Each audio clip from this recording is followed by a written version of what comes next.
Selamat pagi pemirsa, saya Daniel Agustran akan menemani Anda dengan beragam informasi terkini. Di antaranya, warga Tanjung Balai resahkan pembuangan limbah bangkai Pasifik. Ayah tiri di Pematang Siantar tega cabuli anaknya sejak SMP. Wisata alam desa Sibio-bio dan Aik Sijorni di Tapanuli Selatan. Selain cuplikan berita tadi, kami juga akan menghadirkan beragam informasi lainnya. Pemirsa, kita jelang sumut hari ini pagi selengkapnya.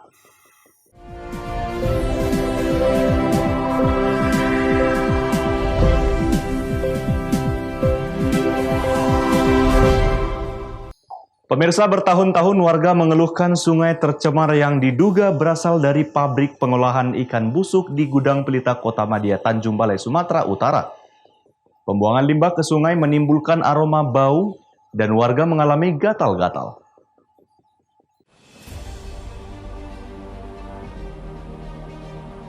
Pabrik pengolahan ikan busuk yang dikenal warga dengan nama Bangkai Pasifik milik Gudang Pelita yang berada di Jalan Kolonel Yosudarso, Kelurahan Semarbau, Kecamatan Teluk Nibung, Kota Madia, Tanjung Balai, membuat resah warga. Selain menimbulkan bau limbah yang busuk, warga juga mengalami gatal-gatal selama bertahun-tahun lamanya. Akibat sudah tercemar di mana diduga limbah dibuang ke sungai melalui pipa yang diletak di bawah bangunan, membuat warga resah dan para nelayan tak berani menggunakan air untuk mandi dan minum air tersebut.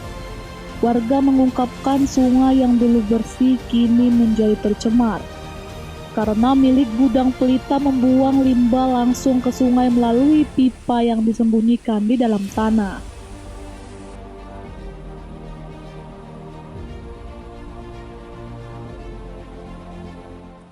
Sukanya gimana lah, pencemaran perairan kan. Kalau mau memerlukan air, mau mandi-mandi payah, kalau anak-anak banyak. Ada nggak kena gatal-gatal bang? Apanya? Abang sendiri ada nggak gatal-gatal atau apa? Kena gatal. Harapannya kalau bisa jangan ada limbah yang lain. Dari gudang ini ya bang? Ya. Warga berharap adanya tindakan pemerintah Tanjung Balai dan penegak hukum agar segera memproses pabrik milik Gudang Pelita yang membuang sampah limbahnya ke sungai. Wanda Pratama melaporkan untuk Evarina TV. Pemirsa, sebuah gedung akademi keperawatan milik pemerintah Tanjung Balai di Jalan Pancasila, Kelurahan Perwira, Kecamatan Tanjung Balai, Kota Madia, Tanjung Balai, Sumatera Utara, hampir 5 tahun mangkrak dan terbengkalai.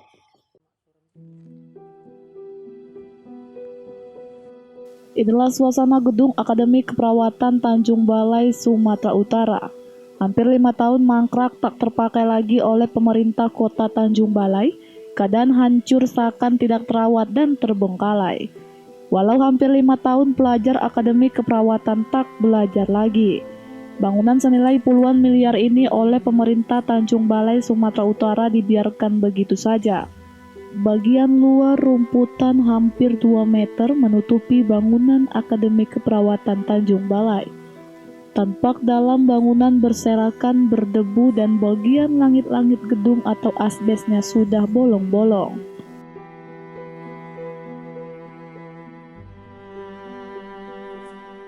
Kita sangat menyayangkan sekali ya, pihak pemerintah Kota Tanjung Balai tidak memfungsikan bangunan bekas Akademi Keperawatan ini ya, karena sepengetahuan saya banyak juga mahasiswa yang menuntut ilmu di bidang medis di Akademi Keperawatan ini. Ya, harapan kita kepada pemerintah Kota Tanjung Balai untuk memfungsikan kembali bangunan bekas Akademi Keperawatan ini karena berdampingan dengan rumah sakit, Bang. Warga sangat berharap kepada pemerintah kota Tanjung Balai agar menggunakan bangunan menjadi gedung yang bermanfaat dan tidak mubazir. Wanda Pratama melaporkan untuk Evarina TV.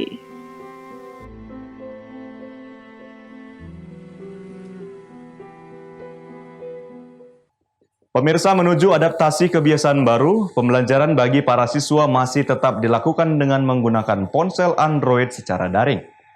Di Medan, Sumatera Utara, salah seorang jurnalis membuat sebuah pojok belajar dengan fasilitas internet gratis untuk siswa yang membutuhkan selama proses belajar dari rumah. Pembelajaran secara online atau daring pada masa adaptasi baru akibat dampak pandemi COVID-19 ini membuat siswa harus memanfaatkan ponsel dan jaringan internet secara optimal agar dapat mengikuti pelajaran dengan baik. Namun tidak jarang, pembelajaran daring ini turut memberatkan beberapa kalangan orang tua siswa lantaran harus merogoh kocek yang cukup banyak untuk membeli pulsa internet. Berawal dari hal tersebut, salah seorang jurnalis di Kota Medan, Irsan Mulyadi, berinisiatif untuk membuat sebuah pojok belajar yang terletak di kawasan Kampung Lalang, Kecamatan Sunggal. Pojok belajar difasilitasi jaringan internet Wi-Fi bagi siswa. Dalam proses belajar ini, Irsan sudah menyediakan sarana kebersihan untuk tetap mematuhi protokol kesehatan, mulai dari air, sabun cuci tangan, hingga hand sanitizer. Beberapa hari lalu saya membaca berita yang isinya ada seorang siswi pergi dari rumahnya karena takut dimarahi orang tua karena menghabiskan kuota internet. Ternyata anak tersebut menghabiskan kuota internet orang tuanya belajar. Berangkat dari situ saya berencana membuat pojok belajar ini menggunakan Wi-Fi gratis di rumah ini. Saya pikir setiap bulannya saya membayar kuota Wi-Fi dan setiap bulan kemungkinan tidak habis. Kenapa tidak ini dipergunakan untuk anak-anak sekitar di sini? Selain itu juga kita menerapkan protokol kesehatan seperti setiap anak yang belajar harus cuci tangan, pakai hand sanitizer dan juga masker. Ketika masker tidak ada, kita yang menyiapkan dan semua kita yang menyiapkan seperti hand sanitizer dan juga cuci tangan seperti itu. Sementara itu, salah satu siswa yang memanfaatkan fasilitas ini merasa terbantu dalam melakukan kegiatan belajarnya dengan adanya internet gratis. Ini tahu dari mana nih ada wifi gratis ini? Tahu dari kawan, Om. Kawan ya. Nah, dengan adanya wifi ini seperti apa yang dirasakan? Senang, Om, terbantu gitu, Om. Nggak membebani orang tua untuk beli paket. Jadi sebelum ada wifi ini beli paket? Iya, Om. Itu berapa biasanya kalau untuk beli paket ikut pelajaran begini? 15.000, Om. Ngumpulnya seminggu. 15.000 seminggu ya. Jadi dengan adanya wifi gratis di sini jadi terbantu ya? Iya, Om. Harapannya seperti apa nih? Harapannya ke depannya semoga hilang COVID, Om. Seperti biasa lagi lah belajar. Dengan adanya area pojok belajar gratis ini, dapat menjadi pancingan dan inspirasi kepada masyarakat untuk lebih peduli terhadap pendidikan di sekitar rumahnya. Wahyu Pratama melaporkan untuk Evarina TV. Sumun hari ini pagi masih akan kembali sesaat lagi, tetaplah bersama kami.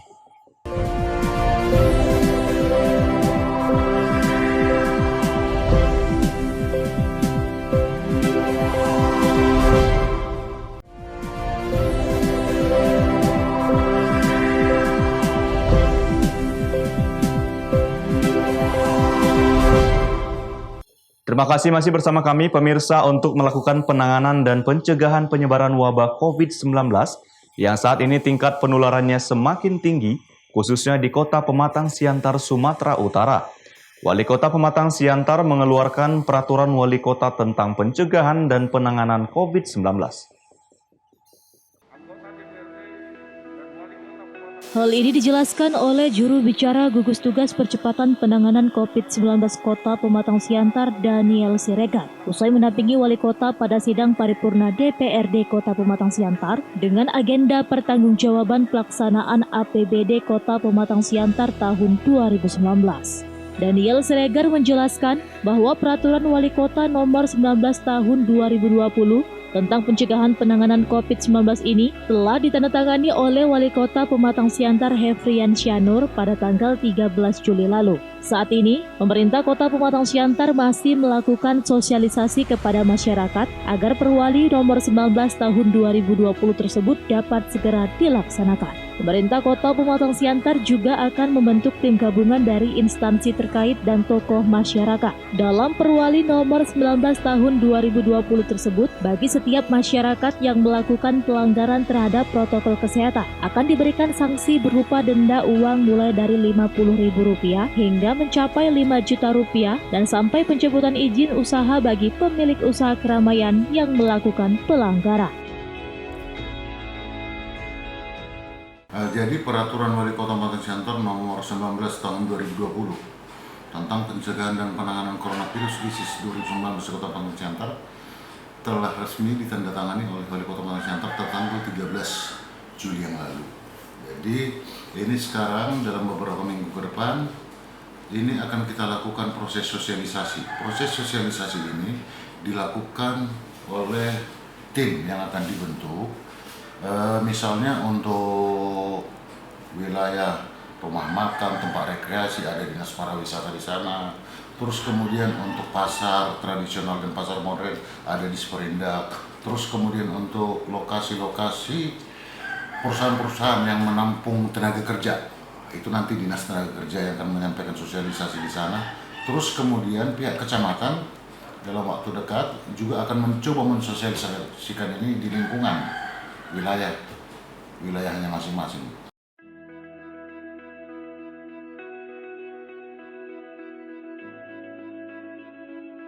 Hal ini dilakukan agar masyarakat Kota Pematang Siantar dapat menegakkan aturan dan menjalankan protokol kesehatan sebagai upaya memutus penyebaran COVID-19. Dosi Simarmata melaporkan untuk Elvarina TV. Seorang ayah di Pematang Siantar tega mencabuli putri tirinya yang masih berusia 15 tahun. Perbuatan tersangka dilakukan di rumahnya sendiri di saat istri tersangka tidak berada di rumah. Korban dicabuli tersangka sejak kelas 2 SMP. Inilah video amatir tersangka pelaku pencabulan berinisial MRS diamankan pihak kepolisian Polres Pematang Siantar. Dari rumahnya di Jalan Siatas Barita Ujung, Kelurahan Tomuan, Kecamatan Siantar Timur, Pematang Siantar. Penangkapan tersangka yang berprofesi sebagai tukang pangkas tersebut sempat membuat warga emosi dan berupaya memukul pelaku. Beruntung pihak kepolisian langsung mengamankan pelaku dan membawa ke Mapolres Pematang Siantar. Sebelumnya, peristiwa pencabulan tersebut dilaporkan oleh ayah kandung korban bernama Yusuf ke Mapolres Pematang Siantar. Setelah korban menceritakan perbuatan cabul dan kekerasan dilakukan ayah tirinya kepada bibi korban. Kepada bibinya, korban bercerita bahwa perbuatan bejat ayah tirinya telah dilakukan sejak masih SMP. Perbuatan tak senonoh tersebut dilakukan di kamar mandi. Bahkan ayah tiri kerap mengancam bila korban melaporkan perbuatannya kepada keluarga. Dan akhirnya peristiwa tersebut dilaporkan ayah kandung korban ke Polres Pematang Siantar. Korban kemudian diperiksa unit PPA guna dimintai keterangannya. Ya, awal ketahuannya kalau sama saya ditelepon kakak saya waktu saya masih di Tanjung Merawa gitu Pak. Nah, ditelepon bahwasannya kakak saya bilang, pulanglah kau dek, ini anakmu diperkosa sama bapak tirinya. Nah, saya bilang, ya saya langsung pulang, turunlah saya kemari. Saya tanya si anak saya, apa betul itu kejadiannya kayak gitu nak? Iya pak, katanya. Nah, setelah itu berapa kali lakukannya pak? Dilakukannya nak? Sudah sering pak. Langsung saya bawalah dia ke Polres pak untuk membuat pengaduan itu bersama kakak saya, keluarganya untuk bertemu. Sejak kapan dicabuli bang? Sejak kelas 2 SMP. SMP sampai sampai ini masuk dia SMA. Masuk SMA. Oh, jadi ketahuannya dilaporkan ke Namborunya ya? Iya bang. Atas kejadian itu, ayah kandung korban berharap pelaku dihukum seberat-beratnya. Joam Barita melaporkan untuk Elvarina TV. Pemirsa, Direktorat Reserse Narkoba Polda Sumut memusnahkan narkoba jenis sabu, ekstasi, dan daun ganja kering senilai lebih kurang puluhan miliar rupiah. Barang bukti tersebut disita dari 83 tersangka, 2 diantaranya tewas ditembak.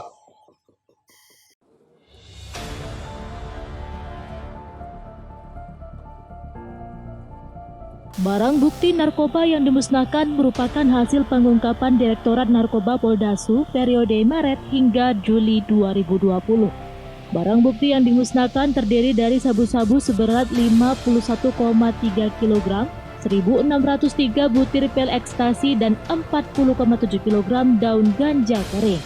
Pemusnahan barang bukti ini disita dari 83 tersangka, 2 diantaranya tewas ditembak karena berusaha melukai petugas saat akan ditangkap.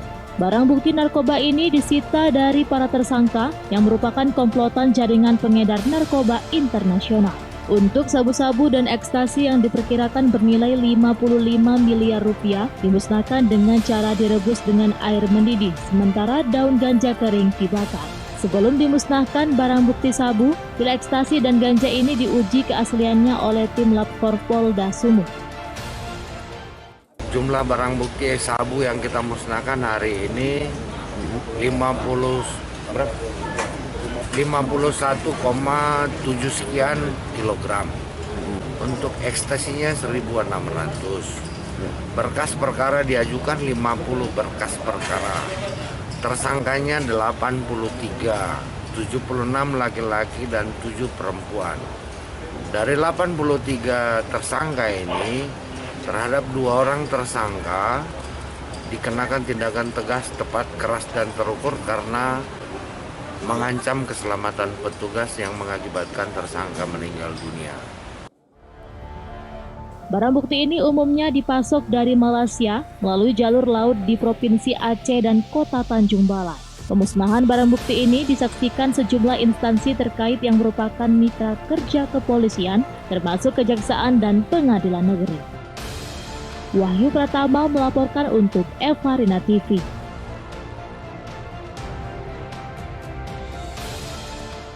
Sumut hari ini pagi masih akan kembali sesaat lagi, tetaplah bersama kami.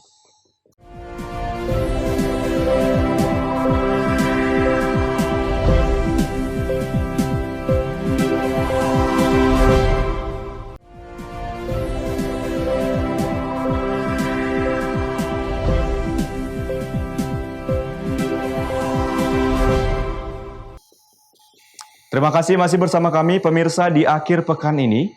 Bagi Anda warga Tapanuli Selatan atau yang akan berkunjung ke Tapanuli Selatan, terdapat 2 lokasi wisata alam yakni Desa Sibio-bio di Kecamatan Angkola Timur dan air terjun Aik Sijorni di Kecamatan Sayur Matinggi.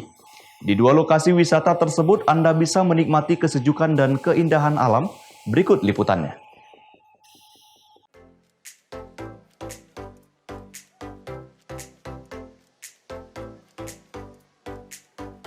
Berwisata ke Desa Sibio-bio, sekitar 30 km dari kota Padang Sidimpuan memang selalu mengasihkan.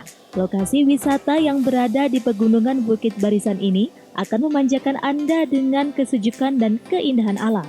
Berbagai sarana permainan yang menarik tersedia terutama untuk anak-anak, seperti perahu bebek dan atau sekedar duduk-duduk di pondok yang tertata rapi untuk menikmati alam Sibio-bio yang memang sejuk dan indah. Salah satu daya tarik wisata di lokasi ini yang menarik pengunjung adalah kolam ikan mas. Anda dan keluarga dapat bersantai memanjakan mata dengan melihat ribuan ikan mas yang hilir mudik. Lokasi kedua yang bisa Anda kunjungi adalah lokasi wisata Aik Sijorni di Kecamatan Sayur Matinggi. Dari kota Padang Sidimpuan, Anda bisa menempuh perjalanan sekitar setengah jam untuk sampai ke lokasi ini. Lokasi wisata Aik Sijorni masih tetap mengandalkan alam, terutama air terjun Aik Sijorni yang akan selalu menggoda pengunjungnya untuk mandi. Aik Sijorni memang sudah menjadi tujuan utama para wisatawan lokal di Tapanuli Selatan.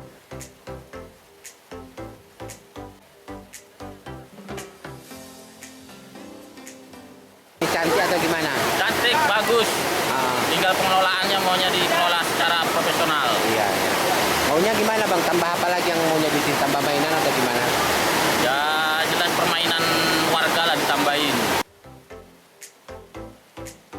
Buat pemirsa yang belum tahu weekend ini liburan kemana, wisata air terjun Aik Sijorni dan Desa Sibio-bio yang berada di Padang Sidimpuan bisa menjadi referensi. Azan Sinaga melaporkan untuk Eva Rina TV.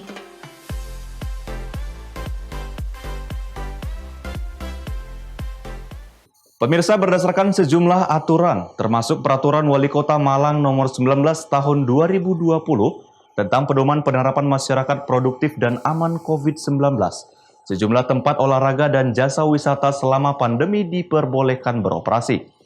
Namun pihak pengelola harus mengantongi sertifikasi dari pemerintah setempat. Proses sertifikasi ini sudah berjalan sejak beberapa pekan lalu dan terus berjalan hingga saat ini. Dan juga menerima verifikasi. Dinas Kepemudaan Olahraga dan Pariwisata Kota Malang, Jawa Timur menyerahkan hasil verifikasi kelayakan operasional bagi sejumlah tempat olahraga dan jasa pariwisata di Geraha Sanggar Senam Kebugaran, Kota Malang, Rabu 22 Juli. Pemberian surat verifikasi ini sekaligus memberikan izin kepada sejumlah tempat olahraga seperti Sanggar Senam Kebugaran dan hotel yang telah memenuhi syarat protokol kesehatan untuk kembali beroperasi. Dengan diverifikasinya dan diperbolehkannya tempat-tempat usaha ini menjalankan aktivitasnya, diharapkan akan mampu mengangkat roda ekonomi serta agar masyarakat tetap produktif di tengah pandemi COVID-19. Kepala Dinas Kepemudaan Olahraga dan Pariwisata Kota Malang, Ida Ayumade Wahyuni mengatakan pihaknya tetap akan memantau serta mengevaluasi meski sudah banyak yang menerima hasil verifikasi. Dalam hal ini, Satgas COVID-19 turut dilibatkan, sehingga bagi yang melanggar akan dikenakan sanksi tegas. Seperti jika tidak ada tempat cuci tangan di tempat olahraga atau hotel, maka akan mendapat teguran keras dan peringatan khusus.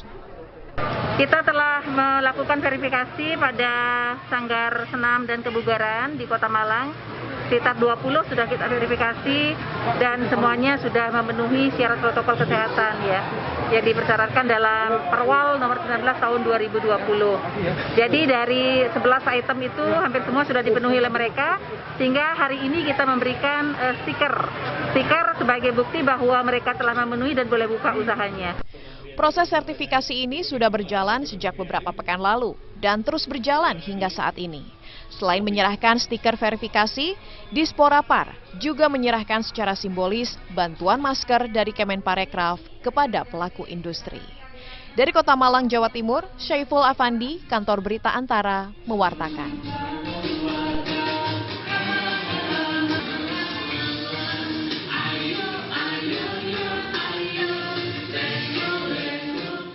Pemirsa, demikianlah rangkaian informasi dalam Sumut hari ini pagi ini. Saya Daniel Agustran mewakili kerabat kerja yang bertugas pamit undur diri. Terima kasih atas kebersamaan Anda dan sampai jumpa.